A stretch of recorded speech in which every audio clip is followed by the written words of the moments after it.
This is the continuity of the ELLT Oxford Speaking Test Part 3. ये second part है. It is the part of the previous video basically. उसी को further explain करना चाह रहा था. We couldn't complete in details. मैं आपको अभी डायरेक्टली क्वेश्चंस बताऊंगा कि किस तरह के क्वेश्चंस एग्जामिनर आपसे पूछेगा और आपने उसको किस तरह से टैकल करना है. बेसिकली ये सारे क्वेश्चन जो होते हैं, जो भी क्वेश्चन पूछे जाते हैं, basically these questions are the justification of your LRW. आपका लेवल मैच करना चाहिए. जो भी आप रिटन पार्ट में आप शो ऑफ कर चुके हैं in the piece of written content, उसी लेवल को आपने अपने स्पीकिंग में जो है वो शो करना है. That would be showing that you have the similar level and you have completed your written part by yourself. कि आपने written part भी खुद से ही किया है. उसके लिए मैंने आपको प्रीवियस वीडियो में भी बताया कि आपने अपने लेवल को मेंटेन करना है. जैसे भी आप रिटन पार्ट को मैनेज कर रहे हैं, आपने फिर उसी लेवल पे आकर के अपने स्पीकिंग को प्रिपेयर करना है, अपने लैंग्वेज की कम्प्लेक्सिटी को उसी लेवल का मेंटेन करना है. उसके बाद हम क्वेश्चन को डिस्कस करते हैं. क्वेश्चन एग्जामिनर जो है, एक और चीज भी मैं आपको बड़े काम की चीज बता दूं कि आपके ऑक्सफोर्ड टेस्ट में आपके राइटिंग और स्पीकिंग का एक ही एग्जामिनर होता है. और जब वो आपसे स्पीकिंग टेस्ट ले रहा होता है तो वो अपने सामने अपने लैपटॉप पे उसने आपका रिटन कंटेंट जो है उसको ओपन किया होता है, जो भी आपने प्रेजेंट किया है. तो उससे आप कोई भी चीज इधर उधर नहीं कर सकते. आप पहले कुछ और अभी कुछ और नहीं बता सकते, because that examiner has the same content you have presented in your written part. उसके बाद जनरली जो है एग्जामिनर आपसे जो क्वेश्चन पूछते हैं वो हम इसको डिस्कस कर लेते हैं. एक तो बहुत इम्पोर्टेंट क्वेश्चन ये होता है कि आपने अपने ऐसे को समराइज करना है. So you must have an idea how to summarize your essay. कि आपने जो लिखा हुआ है उसको जो है फ्यू सेंटेंसेस में आपने समराइज करना है. कोई भी मेन पॉइंट जो है उसको माइनस किए बिना. आप चैट जीपीटी से समरी ले सकते हैं, लेकिन again I would say that you are to maintain the level of your language. जो आपने रिटन पार्ट में जिस लेवल में लिखा, उसी लेवल को आपने स्पीकिंग पार्ट में मेंटेन करना है. उसके बाद जो है आपसे क्वेश्चन जो है कुछ वर्बल मीनिंग्स, कुछ वर्ड्स उठा करके उनके मीनिंग एग्जामिनर आपसे पूछता है. Like 3 to 5 words, 2 words, 3 words, 4 words, वो आपसे एक्सट्रैक्ट करके उसके मीनिंग के रिलेटेड क्वेश्चन पूछता है. अभी यहाँ मीनिंग जो पूछे जाते हैं वो लिटरल मीनिंग नहीं आपसे पूछता. उसको कंसर्न होता है आपके रिटन पार्ट से. जो आप लिख चुके हैं वो आपसे जस्टिफिकेशन मांग रहा होता है आपके रिटन पार्ट की.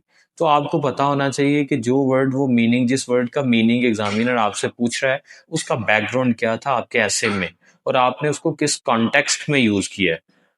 Again I would say that you are to describe the background of the word, so the examiner is asking from your side कि आपने उसका बैकग्राउंड जो है वो बताना है कि आपने जो ये वर्ड जो है इस मकसद के लिए यूज किया है और मेरे ऐसे में इस वर्ड का ये मीनिंग था.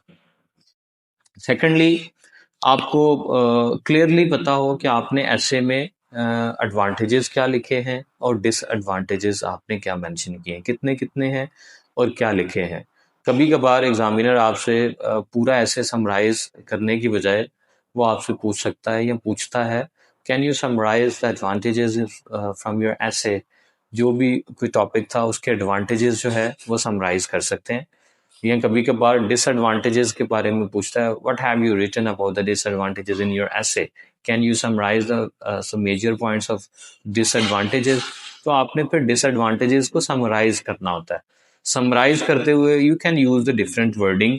एग्जैक्टली सेम वर्डिंग कभी भी यूज ना करें. जब आप सेम वर्डिंग यूज करेंगे तो एग्जामिनर को ये जेस्चर जाएगा that you didn't complete your written part by yourself and now you have crammed. आपने रट्टा लगा लिया है और सेम लाइंस जो हैं वो वही जो है ना मुझे सुनाने की कोशिश कर रहे हैं. तो आप सेम मीनिंग में उसको डिफरेंट वर्डिंग में एक्सप्लेन करें ताकि उसको ये पता चले, you have an idea what you have written your written part. उसको जो है आपने इस तरह से जस्टिफाई करना है। उसके बाद आपको कंक्लूजन का भी पता हो, आपको ये भी पता होना चाहिए कि आपने कितने पैराग्राफ में अपना ऐसे लिखा। नॉर्मली जो है स्टैंडर्ड जो ऐसे है उसमें आपका फर्स्ट पैराग्राफ जो है it would be based on introduction. आपके 2 पैराग्राफ्स जो हैं वो बॉडी पैराग्राफ्स होते हैं, एक में शायद के एडवांटेजेस लिखे होंगे, सेकंड पैराग्राफ में आपके डिसएडवांटेजेस मेंशन होंगे, और लास्ट पैराग्राफ में that would be the conclusion of the essay. तो ये सारी चीज़ें आपने बहुत अच्छे से टेस्ट में अपीयर होने से पहले आपको पता होनी चाहिए, और आपको कोई भी ऐसा वर्ड ना हो जिसका मीनिंग ना पता हो विद द बैकग्राउंड। सिर्फ मीनिंग की हद तक आप नहीं रहेंगे, आपको ये बताओ कि इस वर्ड को यूज करने का मकसद क्या था। इसके अलावा एक और बहुत इजी वे मैं आपको बता देता हूँ ऐसे को जस्टिफाई करने का, कि आप कोई भी ऐसे है वो आप अपनी कम्युनिटी या अपने साथ उसको जोड़ दें। फॉर एग्जाम्पल मैं आपके सामने एक ऐसे रखता हूँ, कल का एक टेस्ट था स्टूडेंट का, उसमें एक ऐसे आया था that was about the digital menus. जो आपके रेस्टोरेंट हैं वो आजकल पेपर मेन्यू की बजाय जो हमें मेन्यू कार्ड जो है मिला करते थे, पाकिस्तान में तो अभी भी ट्रेंड है, इंडिया में भी अभी भी ट्रेंड है, यहाँ यूएई में कुछ रेस्टोरेंट जो है पेपर मेन्यू कार्ड जो है वो देते हैं, और कुछ रेस्टोरेंट जो हैं वो डिजिटल मेन्यू जो है उसमें शिफ्ट हो चुके हुए हैं। तो वो जो है that was the question about what are the advantages and disadvantages of digital menus in the restaurants. कि रेस्टोरेंट में जो डिजिटल मेन्यूज यूज हो रहे हैं उसके एडवांटेजेस और डिसएडवांटेजेस क्या हैं, ये बेसिकली क्वेश्चन ये था। उससे पहले क्वेश्चन जो एग्जैक्ट क्वेश्चन होता है उसको लिखने से पहले 1-2 लाइन में कुछ और भी साथ एक्सप्लेनेशन लिखी होती है क्वेश्चन में, तो वो आपके क्वेश्चन को एक्सप्लेन करने के लिए होता है। अगर आपसे एग्जामिनर पूछता है what was your topic for ऐसे, तो आपने सिंपल ये भी बता देंगे कि that was about the digital menu in restaurants, the use of digital menus in restaurants. So that would be a very good way to describe about the question, कि आपने क्वेश्चन को बताने का बहुत ही बेहतरीन तरीका है। इसी तरह जब आप प्रेजेंटेशन के टॉपिक को बता रहे होते हैं वहां भी आपने यही बता देना होता है, it is about this and that. उसको सिर्फ आपने बताना होता है, एग्जैक्ट वर्डिंग यूज करना मकसद नहीं है, या वो आपसे सेम वर्डिंग नहीं पूछ रहे, वो आपसे ये पूछ रहे होते हैं कि आपको पता भी है या आप भूल चुके हुए हैं कि व्हाट वाज द टॉपिक। ये मेरे पास एक टॉपिक है जो कि एक ऐसे रिटन ऐसे है, हम इसी को लेकर के थोड़ी चीजें डिस्कस करेंगे ताकि आप लोगों को चीजें जो है समझ आ सके। मैंने आपको बताया कि जो है आपसे ऐसे को समराइज करने का बोलेंगे, आपसे कुछ वर्ड्स को एक्सट्रैक्ट करके उसके मीनिंग पूछेंगे आपसे, आपको एडवांटेजेस का अलग से पता हो, उनकी समरी आप अलग से बता सकते हो, डिसएडवांटेजेस की समरी आपको अलग से पता हो।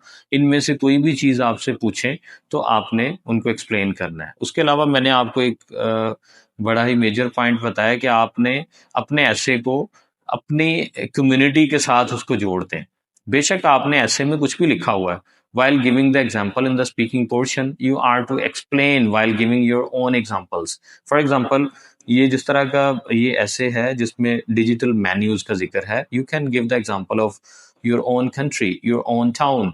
उन्होंने कोई सर्वे नहीं करवाना आके, या उन्होंने डेटा नहीं इकट्ठा किया हुआ कि पाकिस्तान या इंडिया में डिजिटल मेन्यूज यूज हो रहे हैं या नहीं हो रहे। You can give the example that many of the posh area restaurant in Pakistan or in India are using the digital menus in restaurants. आप उनको एग्जांपल दे सकते हैं, आप ये बता सकते हैं कि they are having these type of benefits from digital menus. They are facing some issues while using the digital menus in restaurants.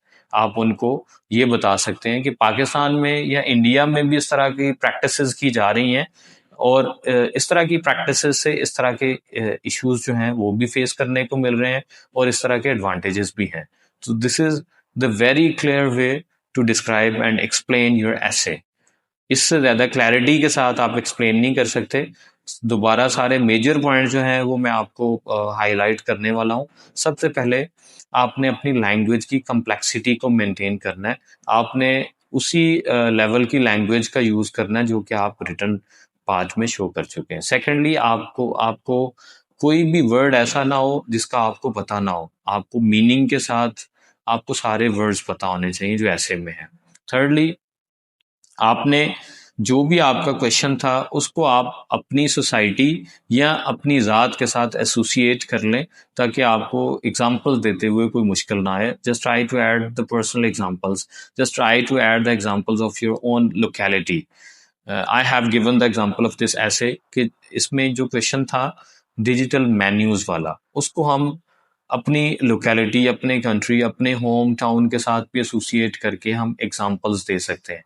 ये आपके लिए बहुत आसान हो जाएगा और ऐसा उसको लगेगा that you have sufficient knowledge about this, कि आप इसको डिस्क्राइब भी कर सकते हैं, आपको बहुत अच्छे से पता है और आप उसको डिस्क्राइब भी कर सकते हैं। इसके अलावा एक और मेन कंसर्न है कि आप ये भी आपने माइंड में रखना है कि जो एडवांटेजेस और जो डिसएडवांटेजेस आप लिख चुके हैं ऐसे में, आपने वही बताने हैं। ये ना हो कि पहले कुछ और लिख चुके हैं और स्पीकिंग के लिए कुछ और आप प्रिपेयर कर रहे हो। हाँ, if the examiner is asking from your side that can you add some more points in advantages, तो उस टाइम पे आप जो है उसको बता सकते हैं, yes I have few more points in my mind about the advantages, about the disadvantages, but because of the limited time and limited limits in words, I couldn't add few more points in my essay.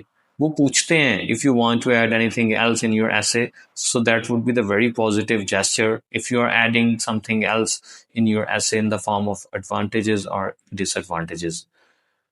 I hope that you got all the points which I was explaining to you in my session.